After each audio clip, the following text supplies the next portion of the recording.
บายดีสำหรับลูกค้าทุกคนเนาะผู้ใดต้องการติดตั้งคาราโอเกะวันนี้เขาก็ได้มีลูกค้าใช้บริการอยู่วังเวียงเนาะมาติดตั้งคาราโอเกะ Extreme 3เดือนจัดเป็นพิเศษวันนี้ร้องเพลงอยู่ดีเนาะร้องเพลงให้ผู้สาวไทยให้ฟัง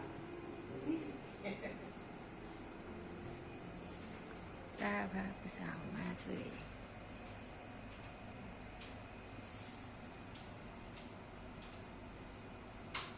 ความลับยังมีในรูปเดี๋ยวจัดให้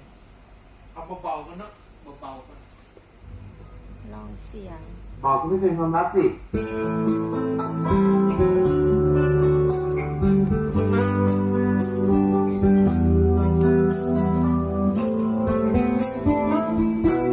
วันนี้ผมมีไอรีนเสียงมันอยากแตกเลย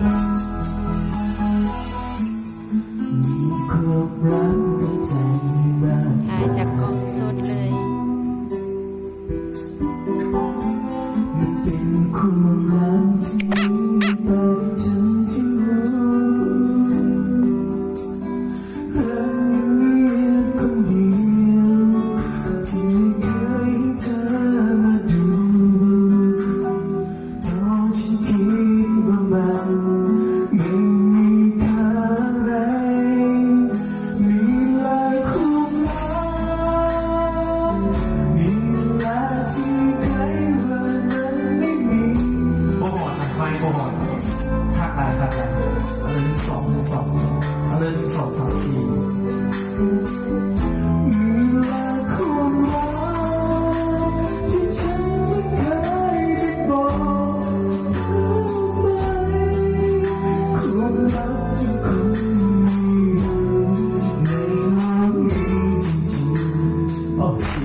เสียงลมหายใจออกมาทุกเม็ดเลยน้องไนท์เลยสุดยอดเลย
1 2 3 4ผ่านไป7 8 ตัว10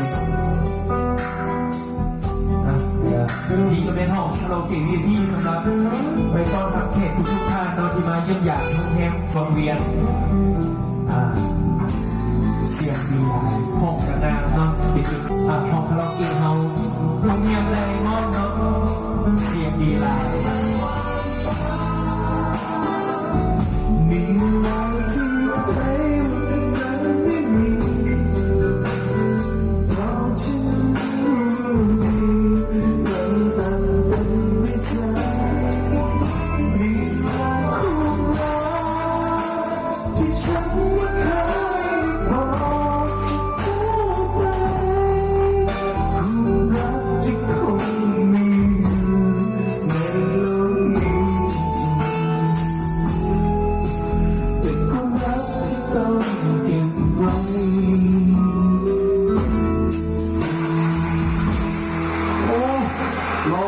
มวนได้89ผู้ใดร้องได้100สิยกโป้2 นิ้วให้เลย